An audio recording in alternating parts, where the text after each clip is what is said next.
चलिए शुरू करते हैं सुपरफास्ट खबरों का सिलसिला। भीलवाड़ा के मांडलगढ़ थाना क्षेत्र में चलती कार सड़क की सेफ्टी रेलिंग से टकरा गई। सड़क दुर्घटना में कार में आग लग गई। इस दौरान कार सवार ने मौका रहते अपनी जान बचा ली। घटना की सूचना पर पुलिस और दमकल की गाड़ी मौके पर पहुंची। भीलवाड़ा जिले के रहने वाले भानु खटीक ने अंतर्राष्ट्रीय स्तर पर अपनी मिट्टी का नाम रोशन किया है।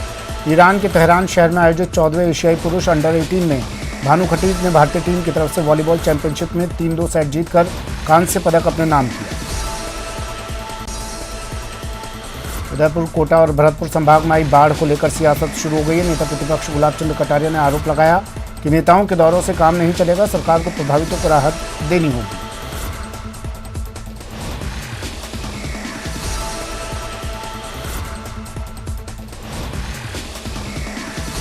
आपदा राहत में कई प्रकार की सुविधाएं हैं। अगर 48 घंटे तक कहीं पानी भरा रह जाता है तो प्रत्येक परिवार को 3800 रुपये की सामग्री देकर के उसके घर गृहस्थी को चलाने के लिए पूरी व्यवस्था उसमें है। इस संकट के समय में सरकार अगर एक्टिव रहती, मुख्यमंत्री जी दिल्ली घूम रहे हैं और हमारे मंत्री जी कहीं गुजरात में घूम रहे हैं, इसका मतलब इनका वर्किंग क्या है ये ईश्वर ही जाने।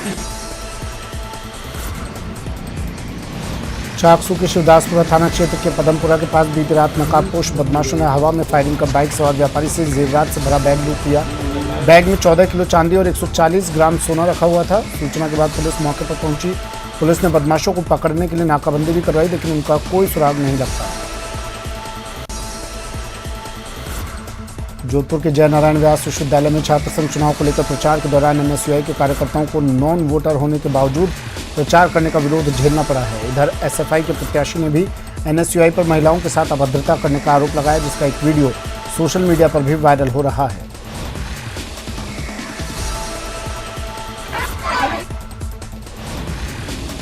उससे ये साफ जाहिर है कि प्रशासन केवल एक तरफी कार्रवाई कर रहा है। जो लोग प्रदेश में जो सरकार है उसके साथ मिलकर उसी संगठन को फायदा पहुंचाने के लिए अन्य संगठनों के साथ दुर्व्यवहार कर रहा है।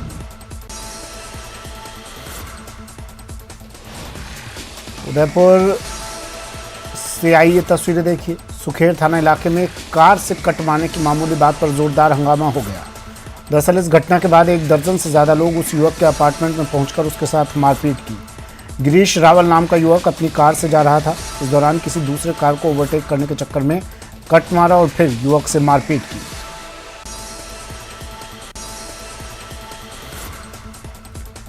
अलवर भाजपा की ओर से जिला कलेक्टर कार्यालय के बाहर पानी संकट, टूटी सड़कें और अवैध खनन के विरोध में विशाल धरना प्रदर्शन किया गया। इस दौरान शहर विधायक संजय शर्मा, नगर परिषद सभापति घनश्याम गुर्जर, भाजपा के पदाधिकारी और कार्यकर्ता मौजूद थे। विधायक ने सरकार पर वादों को लेकर विफल करार दिया। अजमेर राष्ट्रीय मिलिट्री स्कूल में संयुक्त प्रवेश परीक्षा के आधार पर 6 छात्राओं का चयन किया गया। पहली बार छात्राओं को स्कूल में प्रवेश दिया गया। इसके लिए भारतीय नेवी की प्रथम महिला रियर एडमिरल आरती सरीन आज मिलिट्री स्कूल पहुंची, जहां उन्होंने पहले बैच की सभी छात्राओं का तिलक लगाकर स्कूल में स्वागत किया। राजस्व मंत्री रामलाल जाट एक दिवसीय दौरे पर बीकानेर पहुंचे। राजस्व मंत्री ने बीजेपी को लेकर जमकर हमला बोला। उन्होंने कहा कि बीजेपी झूठों की पार्टी है, इनका बस चले तो ये पीएम मोदी को राम या कृष्ण भी बता सकते हैं।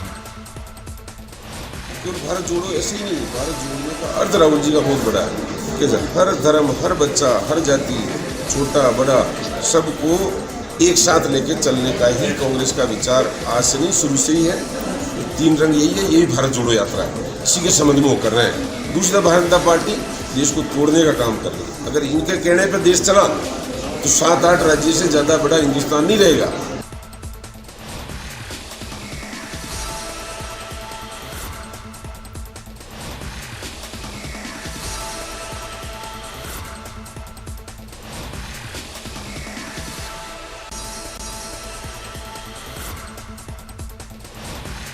भरतपुर जिले के बयाना थाना पुलिस ने चोरी की बाइक पर फर्जी नंबर प्लेट लगाकर उसे चलाने के मामले में आरोपी को गिरफ्तार किया है और बाइक को जब्त किया। वाहन चेकिंग के दौरान पुलिस ने गाजीपुर निवासी एक युवक को रुकवाया और उससे पूछताछ की तो पाया कि उसने बाइक पर फर्जी नंबर प्लेट लगा रखी थी, जिसे गिरफ्तार कर पुलिस ने बाइक को जब्त कर लिया।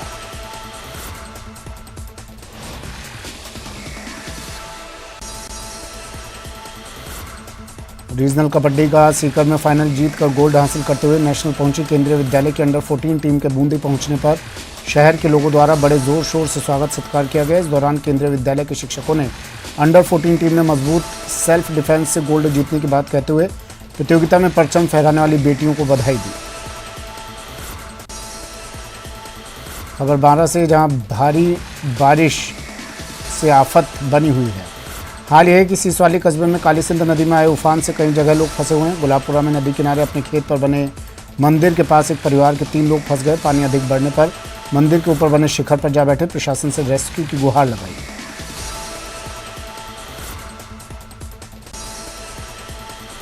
बाड़मेर में छात्र संघ चुनाव को लेकर सरगर्मियां तेज हो गई हैं। अपनी अपनी पार्टी के प्रत्याशी वाहन रैलियां निकालकर चुनाव प्रचार करते नजर आए। गुरुवार को एबीवीपी अध्यक्ष और प्रत्याशी प्रवीण सिंह मीठड़ी के समर्थन में सैकड़ों गाड़ियों के काफिले के साथ एबीवीपी पार्टी ने वाहन रैली निकाली।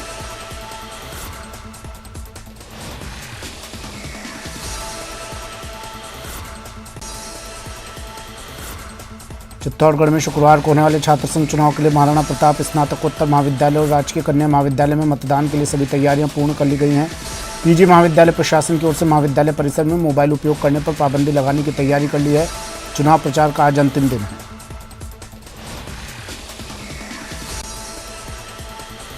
चूरू के सादुलपुर क्षेत्र में छात्र संघ चुनाव फिलहाल चर्चा का विषय बने हुए हैं, जिसे लेकर छात्र नेता हर मतदाता के गांव-गांव पहुंच रहे हैं और वोट की अपील कर रहे हैं। छात्र नेता अपने पक्ष में मतदान करवाने को लेकर भी जान की बाजी लगा रहे हैं। छात्र नेता गांव-गांव जाकर मतदाता के दरवाजा खटखटा रहे हैं। कॉलेज मोहता कॉलेज में इस बार चुनाव बेहद रोमांचित हो रहे हैं। डूंगरपुर जिले में अवैध तरीके से लकड़ियों की कटाई कर गुजरात तस्करी के मामले में डीएसटी ने बीती रात को बड़ी कार्रवाई की। डीएसटी ने एक साथ 6 ट्रक पकड़े, जिसमें भारी मात्रा में लकड़ियां भरी हुई हैं।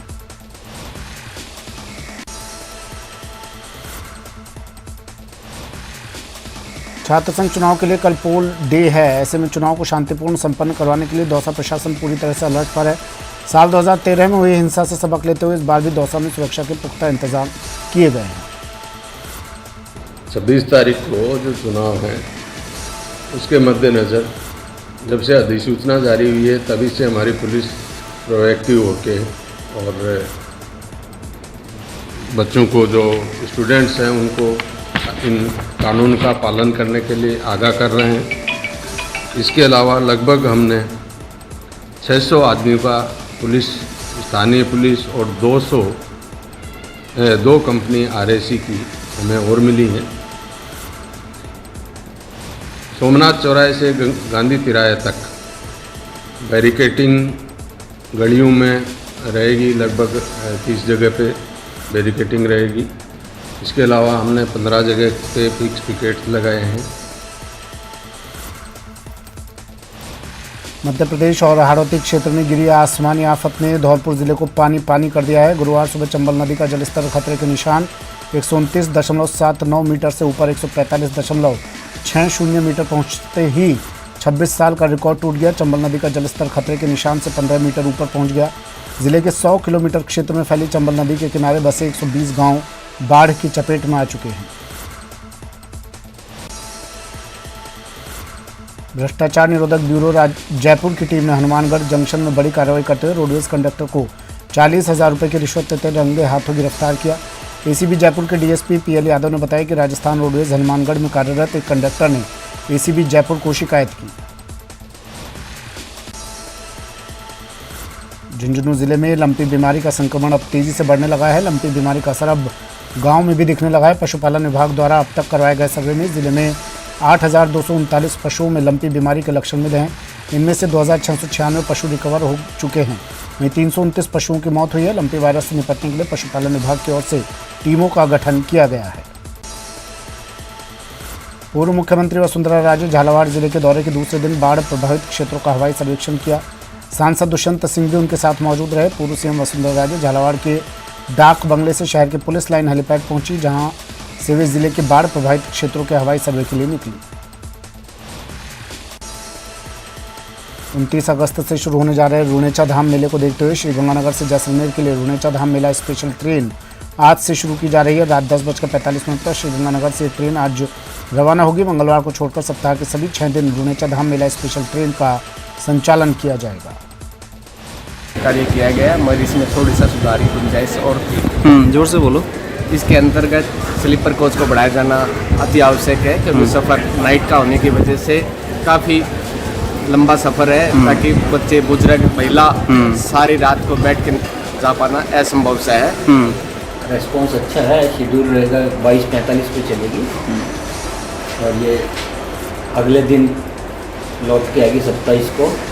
यहाँ आने का 5:50 पे आएगा लौट के, और फिर शाम को जाने का शेड्यूल है। अच्छा रेस्पॉन्स मिल रहा है, अच्छा ट्रैफिक मिलेगा इस गाड़ी। ब्रेक के बाद स्वागत है आपका। चलिए फिर से शुरू करते हैं सुपरफास्ट खबरों का सिलसिला। विटामिन UDH मंत्री शांति धारीवाल ने आज बाढ़ प्रभावित क्षेत्र का दौरा किया। आश्रय स्थल पर बाढ़ प्रभावित लोगों से मुलाकात की और भरोसा दिलाया कि आपदा की इस घड़ी में सरकार उनकी मदद के लिए हर संभव प्रयास करने में जुटी है।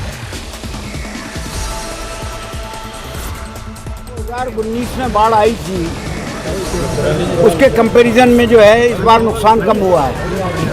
उसकी वजह वो ये है कि रिवर फ्रंट की वजह से पानी का जो है डाइवर्जन इस तरीके से नहीं हो पाया कि ज़्यादा वो नुकसान करता है।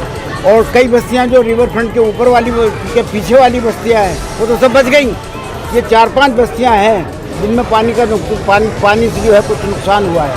कुछ मकानों का पूरा डैमेज भी हुआ है, कुछ मकान, और पानी भरने से जो है वो दीवार में सीलन वगैरह ये सब आई हैं। लेकिन प्रशासन के द्वारा और NGOs के द्वारा और दूसरे हमारे कांग्रेस के कार्यकर्ताओं के द्वारा सारा इंतजाम इस तरीके से बेहतरीन तरीके से किया गया है कि वक्त में खाना भी दे दिया गया है, सब कुछ दवा पानी वगैरह सबका इंतजाम किया गया है। सांभरलेक कस्बे में उपखंड पत्रकार संघ के तत्वावधान में निःशुल्क रक्तदान और चिकित्सा शिविर का आयोजन किया गया। शिविर में 86 रक्तदाताओं ने रक्तदान किया और बड़ी संख्या में लोगों ने चिकित्सकीय परामर्श लिया। शिविर के दौरान विधायक निर्मल कुमावत, राज्य बीमा आयोग के उपनिदेशक भागचंद बधाल, DSP लक्ष्मी सुथार समेत कई लोग मौजूद रहे।